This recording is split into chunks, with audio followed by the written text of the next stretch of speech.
Marie. Je suis Marie, reine des cieux et de la terre. Je vous aime mes enfants. Je voudrais maintenant, aujourd'hui, en ce moment, vous parler de la notion de sacrifice, la notion d'amour, la notion de sexualité. Effectivement, le message de la source a été transformé, de manière consciente, de manière délibérée, par des forces qui étaient opposées au dévoilement de la vraie lumière authentique, de la lumière du régent d'Orion. Ces forces ont falsifié, déformé des choses magnifiques et extraordinaires qui ont été transmises par les Eyot-Ektar Kodesh à Moïse. Cette falsification a détourné l'homme des sphères les plus sacrées. Ces sphères sacrées effectivement pour nos sacrifices dans le sang le plus noble. La vie est sacrifice.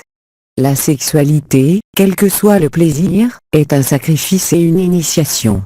Le sacrifice de soi, le don de soi dans l'amour à travers la sexualité permet de toucher, de palper, de ressentir cette unité avec la source à travers le don de soi, à travers le sacrifice de soi, à travers l'amour de l'autre, on se donne soi-même, on abandonne son ego, sa personnalité.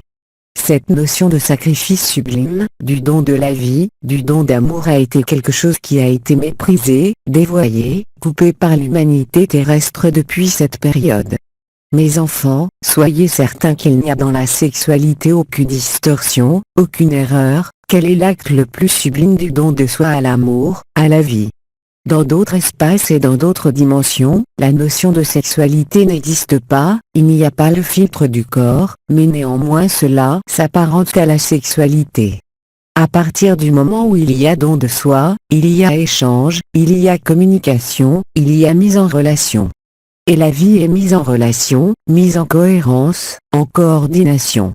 La sexualité n'est rien d'autre que cela. Prendre, donner, échanger mais avant tout mise en relation. Or, la vie dans sa caractéristique la plus essentielle, est un échange. Regardez mes enfants, les amis de là. Regardez les hiérarchies angéliques, regardez les Eyot-Ektar Kodesh, regardez le balai des cieux, il y a la même chose en vos roues de vie, dans toutes les roues de vie. Et ces roues de vie ne demandent qu'une chose, c'est échanger, pénétrer, donner et recevoir. Effectivement, toute cette beauté, toute cette transmission est, voilà maintenant depuis 3500 ans, faussée, déréglée. La particularité de l'être humain sur cette planète est de cristalliser ce qu'il pense. Vous devenez réellement ce que vous pensez et la pensée fausse induit un fonctionnement faux. La sexualité est un acte sacré, au même titre qu'avec l'Esprit Saint, c'est une communion avec la source. Et cette communion avec la source est un sacrifice, j'ai bien dit sacrifice et non douleur. La façon de vivre le sacrifice peut parfois être appelée douleur, mais cette douleur est simplement une torsion, une distorsion entre votre pensée passée et votre conscience du présent. À partir du moment où vous acceptez totalement vos pensées passées, elles s'intègrent en vous à la lumière de votre conscience nouvelle. À partir du moment où, en vous, il n'y a plus aucun jugement de vous-même, de l'autre, à ce moment-là, la relation se fait jour au sens le plus noble, la relation est amour, l'amour est relation. Relier les choses, relier les êtres, relier Dieu, relier la source, relier les sources, voilà le rôle qu'aurait dû tenir depuis 3500 ans les hommes. Voilà comment les hiérarchies que vous pourriez appeler infernales ont dévié la pureté de l'information, la pureté du message. Pendant 47 000 ans, l'homme a intégré ce que vous appelez le monde émotionnel, le monde astral, le monde de la dissociation, de l'extériorisation, de la compréhension, à travers l'extériorisation.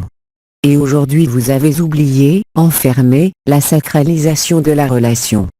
Toute relation est sacrée. Toute relation est d'essence divine. Il n'y a que l'amour qui permette la relation. La relation entre deux êtres est comme une relation entre une planète et son soleil. C'est un balai incessant, mais parfois ce balai est faussé, il nécessite une intervention extérieure, intervention d'un troisième facteur qui va venir corriger, rectifier, apparemment de l'extérieur, une trajectoire, une relation fausse. Ce rôle est dévolu depuis des temps immémoriaux, depuis 350 000 ans, depuis ce que vous appelez les règnes des géants, à l'archange Michaël. C'est lui qui impulse, c'est lui qui transforme, c'est lui qui dénoue, c'est lui qui va brûler ce qui doit l'être afin de permettre d'instaurer la relation la plus harmonieuse possible entre deux êtres, entre une planète et son soleil, entre une cellule et son noyau.